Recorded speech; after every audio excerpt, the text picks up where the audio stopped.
teman-teman, kalian tahu gak sih apa itu energi?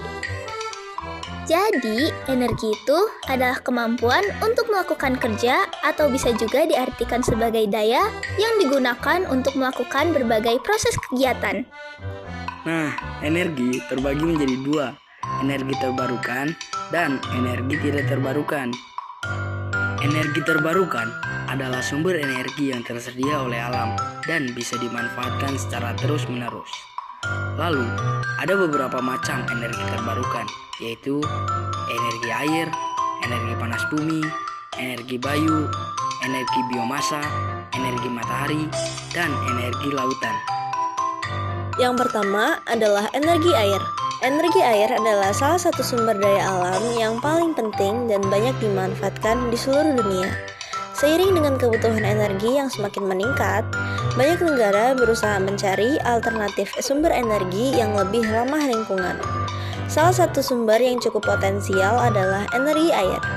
Energi air adalah energi yang dihasilkan dari air dalam berbagai bentuk, termasuk aliran air, gelombang laut, dan pasang surut.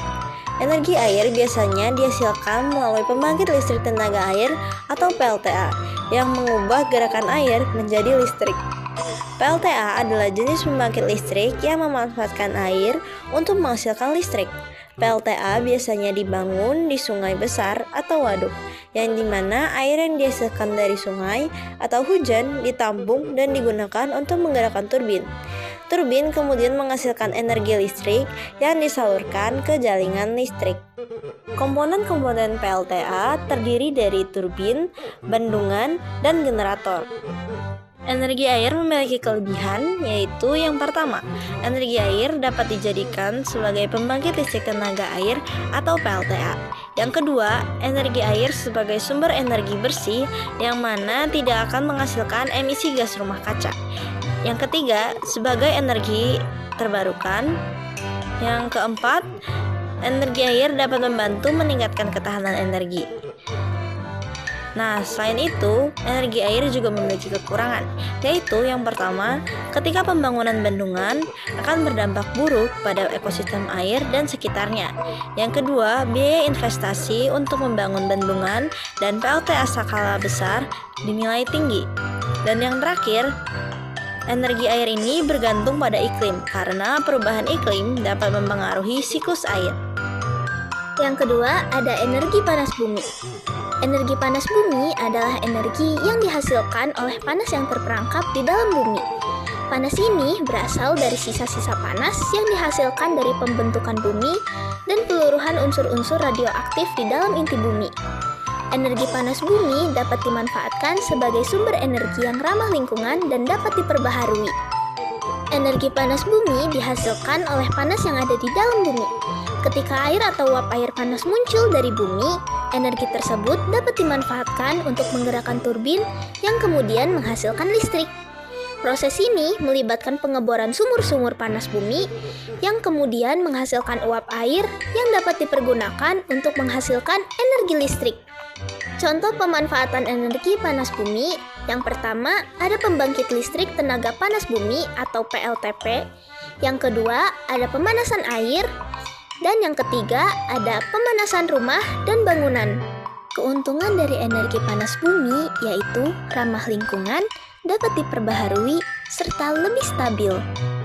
Kekurangan dari energi panas bumi yaitu investasi yang mahal, mempengaruhi stabilitas tanah, serta kurang ekonomis. Yang ketiga ada energi bayu. Bayu atau angin merupakan salah satu sumber energi terbarukan yang terdapat di daerah dengan potensi hembusan angin yang besar. Secara mekanisme, cara kerja PLTB memiliki prinsip yang sama dengan PLTA. Perbedaannya, pada PLTB, energi kinetik yang dimanfaatkan untuk memutar turbin adalah energi kinetik yang berasal dari angin. Prinsip kerja PLTB sebenarnya cukup sederhana. Angin akan menciptakan energi kinetik dan menggerakkan baling-baling pada turbin. Baling-baling yang bergerak memutar ini akan menggerakkan generator pada turbin untuk menghasilkan energi listrik. Ada dua jenis turbin angin yang digunakan dalam PLTB, yaitu turbin angin sumbu horizontal dan sumbu vertikal. Energi angin memiliki beberapa keunggulan. seperti energinya yang ramah lingkungan, tidak akan habis, dan potensinya yang melebihi konsumsi energi global. Namun, kelemahannya adalah biaya instalasi yang sangat mahal dan ketergantungan pada ketersediaan angin. Yang keempat ada energi biomasa. Biomasa merupakan bahan organik yang dihasilkan melalui proses fotosintesis, baik berupa produk atau buangan, seperti tumbuhan, kotoran, limbah pertanian, dan sebagainya. Energi biomasa bekerja dengan cara membakar biomasa untuk menghasilkan uap bertekanan tinggi. Uap tersebut kemudian akan diubah menjadi energi listrik melalui turbin dan generator. Kelebihan energi biomasa antara lain, energinya terbarukan dan berkelanjutan. Kemudian kita dapat mengurangi ketergantungan pada bahan bakar fosil dan dapat mengurangi gas rumah kaca. Namun terdapat juga kekurangannya, antara lain biaya awal yang tinggi, membutuhkan lahan subur, dan mempengaruhi kesehatan tanah. Yang kelima ada energi matahari. Energi matahari merupakan energi yang dihasilkan dari pancaran panas sinar matahari. Untuk mendapatkan manfaatnya, energi matahari harus dimanfaatkan sedemikian rupa agar dapat menjadi energi ramah lingkungan. Misalnya, dengan pemanfaatan teknologi panel surya. Keunggulan energi surya itu yang pertama, ramah lingkungan, yang kedua tidak terbatas, yang ketiga dapat diakses secara universal, dan yang keempat biaya operasionalnya yang rendah.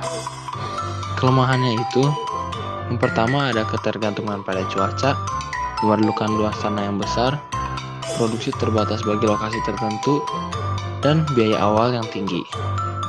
Pemanfaatan energi surya dibagi menjadi dua, yaitu pemanfaatan langsung dan tidak langsung. Contoh dari pemanfaatan langsung, yaitu yang pertama, pemanasan air, kedua penerangan, ketiga pengeringan, dan keempat pemasakan. Contoh dari pemanfaatan tidak langsung, yang pertama, pembangkit listrik tenaga surya atau PLTS, pengisi baterai, pompa air, dan sistem pendingin. Nah, yang terakhir ada energi lautan.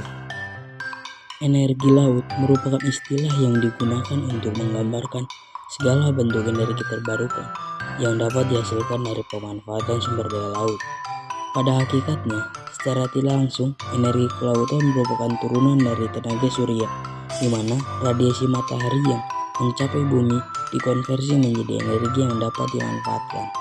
Sumber daya laut akan dikonversi menjadi energi listrik dengan menggunakan teknologi yang telah dirancang sesuai dengan jenis sumber energinya.